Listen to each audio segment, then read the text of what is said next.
नमस्कार दोस्तों, आज बात करेंगे बीएड सेकेंड पेपर से शिक्षा और मनोविज्ञान में संबंध क्या है। अब जब हम लोगों ने शिक्षा और मनोविज्ञान इन दोनों का अर्थ समझ लिए हैं, तब जो है इनके आपस में क्या संबंध है उसको समझने में बहुत ही सरलता होगी। शिक्षा का कार्य मानव व्यवहार में परिवर्तन लाना है, जबकि मनोविज्ञान का कार्य जो है उन पर परिवर्तनों का अध्ययन करना है। शिक्षा लक्ष्य को निर्धारित करती है, जबकि मनोविज्ञान जो है लक्ष्य प्राप्ति के साधन को वह बताता है। इस प्रकार यदि एक साध्य है तो दूसरा साधन है। साधन के अभाव में साध्य की कल्पना नहीं की जा सकती है। शिक्षा ने मनोविज्ञान को कुछ इस प्रकार से प्रभावित किया है, जिसे देखते हैं। मनोविज्ञान तथा शिक्षा के उद्देश्य। शिक्षा के उद्देश्य दर्शन शास्त्र द्वारा निश्चित किए जाते हैं, जबकि मनोविज्ञान हमें बता सकता है कि उन्हें प्राप्त किया जा सकता है या इसे प्राप्त नहीं किया जा सकता है। अब शिक्षा के विभिन्न स्तरों के लिए अलग अलग उद्देश्य निश्चित किए जाते हैं और उनकी सीमा भी निश्चित की जाती है। दूसरा, मनोविज्ञान तथा पाठ्यक्रम। कभी शिक्षा की पाठ्यक्रम जो हुआ करता था वह ज्ञान केंद्रित, गुरु केंद्रित हुआ करता था, लेकिन मनोविज्ञान ने इसको स्पष्ट किया और शिक्षा को जो है बच्चों की शिक्षा उनकी जन्मजात शक्तियों और पर्यावरण इन दो तत्वों पर निर्भर करती है और शिक्षा का जो है केंद्र अब बालक को ही रखा गया। प्राचीन काल में होता क्या था कि पाठ्यक्रम के सभी बालकों के लिए अनिवार्य होते थे।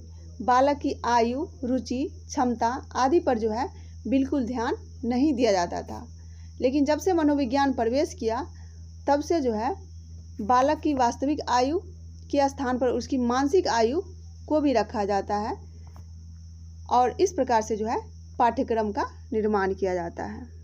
तीसरा है मनोविज्ञान तथा शिक्षण विधि। मनोविज्ञान ने शिक्षण विधियों में क्रांतिकारी परिवर्तन लाया है। पहले शिक्षण विधियां अध्यापक प्रधान होती थी, आज जो है बालक के प्रधान होने लगी है। बालक को उसके रुचि के अनुसार खेल खेल में स्वतंत्रता पूर्वक सीखने के अवसर दिए जाने लगे हैं। बड़े बच्चे सामूहिक क्रियाओं में भाग लेने में जो है रुचि रखते हैं, इसीलिए जो है उन्हें सामूहिक क्रियाओं के द्वारा सीखने के अवसर दिए जाते हैं। और किशोर एवं युवा जो है तर्क वितर्क में रुचि रखते हैं, इसीलिए उन्हें जो है तर्क वितर्क द्वारा सीखने के अवसर दिए जाने चाहिए। अभी का जो युग है इसमें सीखने के मनोवैज्ञानिक सिद्धांतों एवं नियमों के आधार पर भिन्न भिन्न स्तर के बच्चों के लिए भिन्न भिन्न शिक्षण विधियों का जो है विकास हुआ है, जिनमें बच्चों को स्वयं के अनुभव से सीखने के जो है अवसर दिए गए हैं। अगला है मनोविज्ञान और अनुशासन। पहले समय में अनुशासन जो है भय पर आधारित होता था, लेकिन वर्तमान समय में मनोविज्ञान परीक्षणों ने सिद्ध कर दिया है कि प्रेम, प्रशंसा और सहानुभूति पर जो है आधारित अनुशासन अधिक टिकाऊ तथा विकास में जो है यह सहायक होता है। इसीलिए आज उसके विकास के लिए जो है दंड के भयपूर्ण पर्यावरण के स्थान पर जो है प्रेम एवं सहानुभूतिपूर्ण पर्यावरण पर जो है अधिक बल दिया गया है। भावात्मक पक्ष को अधिक महत्व मिला है। अगला है मनोविज्ञान और शिक्षक। कभी जो है शिक्षक प्रधान शिक्षा हुआ करता था। पहले ये कहा जाता था कि ज्ञान प्राप्ति के लिए शिक्षक ही महत्वपूर्ण है, लेकिन जब से मनोविज्ञान का विकास हुआ तब से शिक्षक की ये महत्ता कम गई। अब शिक्षक के साथ साथ पर्यावरण को भी जो है उचित स्थान दिया गया है कि सीखने के लिए पर्यावरण भी जिम्मेदार होता है। आज शिक्षक को ज्ञान का संप्रेषण नहीं माना जाता है, बच्चों के लिए सीखने की परिस्थितियों का जो है निर्माण करता माना जाता है। बच्चों का किस प्रकार से शिक्षक पथ प्रदर्शक होगा उसको निर्देशक किस प्रकार से करेगा, ये जो है शिक्षक का स्थान मिला है। आज मनोविज्ञान ने विद्यालय का जो स्वरूप था उसको भी प्रभावित किया है।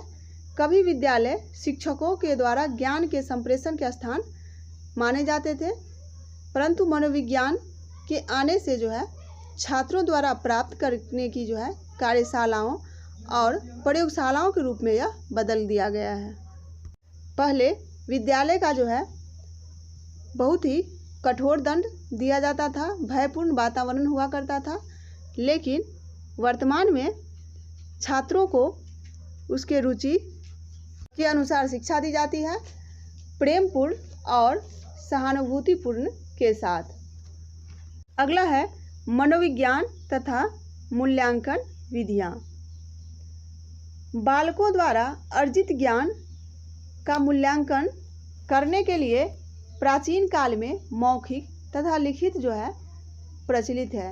इन परीक्षाओं के दोषों को दूर करने के लिए मनोविज्ञान ने अनेक नवीन विधियों की खोज की, जैसे कि व्यक्तित्व परीक्षण, बुद्धि परीक्षण, वस्तुनिष्ठ परीक्षण आदि तरीके से जो है परीक्षा लिया जाता है। अगला है मनोविज्ञान तथा शैक्षिक निर्देशन। पहले पाठ्यक्रम चयन में बालक की रुचि, रुझान, योग्यता आदि का कोई महत्व नहीं दिया जाता था, लेकिन जो वर्तमान समय है उसमें मनोवैज्ञानिकों ने पाठ्यक्रम में चयन में जो है बालक की रुचि, रुझान और उसकी योग्यता को बहुत ही अधिक महत्व दिया है। इस प्रकार से देखें तो कहा जा सकता है कि वर्तमान समय में शिक्षा और मनोविज्ञान में जो है बहुत ही घनिष्ठ संबंध है। तो ये था शिक्षा व मनोविज्ञान में संबंध। धन्यवाद।